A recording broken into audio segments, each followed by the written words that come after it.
Can you talk us through the resource upgrade and what it means for the project going forward? Yeah, we've delivered an exceptional result. 1.5 million ounce resource as a global update. Of that now, over 1 million ounces in the indicated category. So what it delivers to us is a very large scale resource on the Spring Hill asset. It's all pretty much contained within a single pit shell, which for us is very important from a development perspective. The resource is a big increase from where we've come and where we listed in October last year. 86% or 84% increase on that resource, and that indicated portion is now 136% more than where it was in October last year. So the technical team's done an exceptional job, drilled over 30,000 metres since listing, 4 rigs ongoing. So we have labelled an interim MRE update. It's certainly not the be all and end all. It's just a starting point, we believe, from a technical perspective on the project. The MRE methodology used here is specialised for bulk tonnage assessment. Can you explain this to us and why it reduces the reconciliation gap between resource and reserve? Yeah, the Spring Hill deposit is as I mentioned, a bulk tonnage deposit. It's made up of a number of zones. Those zones are true widths, average around 50 to 60 metres wide, true width standing near vertical. Cube, our consultants, and in conjunction with a number of other parties have looked at the optimal way to model this resource, and the LIK methodology has been applied.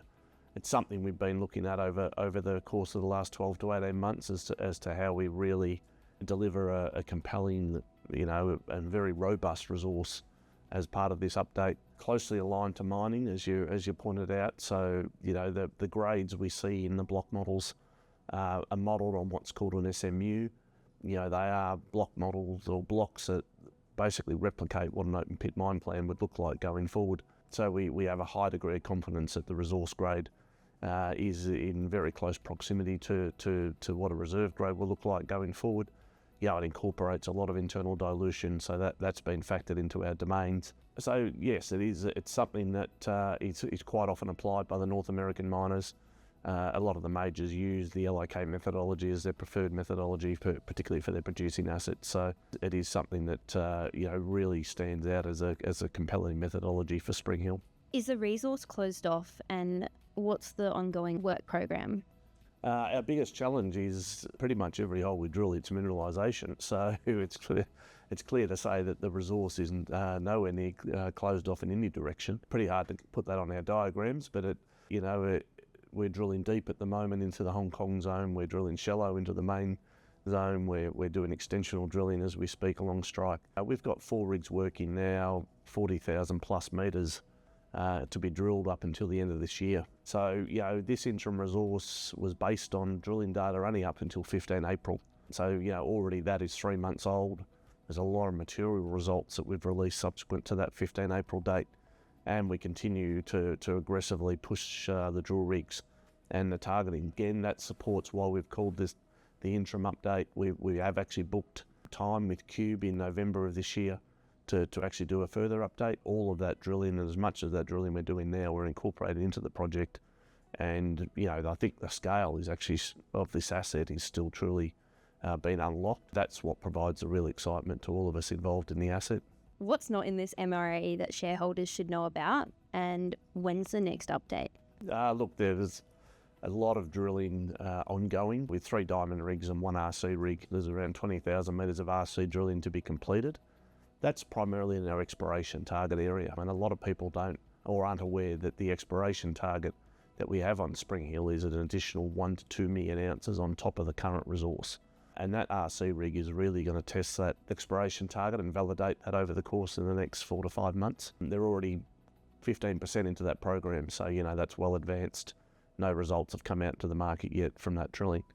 In addition, we've got the 3 diamond rigs still drilling inside the MRE boundary. And that, yes, there's some infill drilling comprised there, but really for us, there's a lot of still extensional drilling underway. We're still extending the strike, particularly to the south, and we're still chasing the high-grade domains. The high-grade domains are what really interests us. We had the link zone discovery earlier this year. That's come out for the first time in the MRE, albeit it's only about 1.1 million tonnes is included in in the current resource, but it's a meaningful 200 odd thousand ounces of contained gold.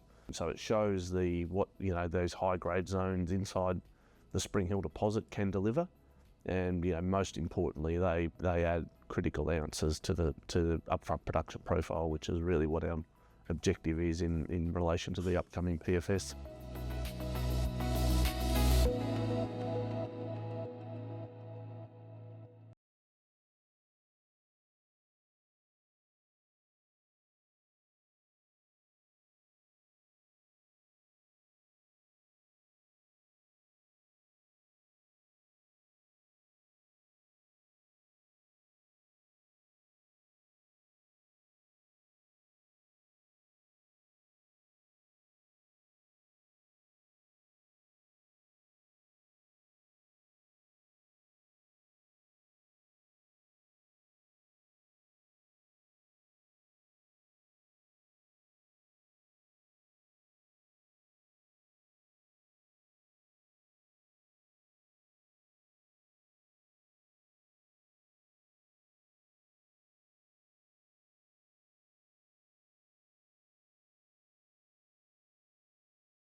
So Ash, can you talk us through the resource upgrade and what it means for the project going forward?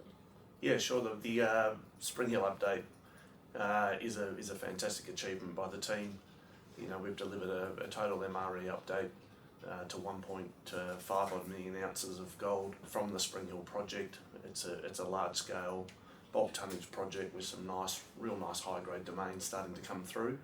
Yeah, that's an 84% increase on our previous MRE, which was completed back in June 2024. So since listing, we've done now plus 30 odd thousand metres of drilling that goes into that resource. It's an interim update, most importantly. We still have 4 rigs active on site today. The real telling feature of that resource is the growth in the indicated resource category. You know, that's now 136% higher than what it was previously. It's over that magical 1 million ounce mark and really provides a solid basis for our pre-feasibility study, which is ongoing.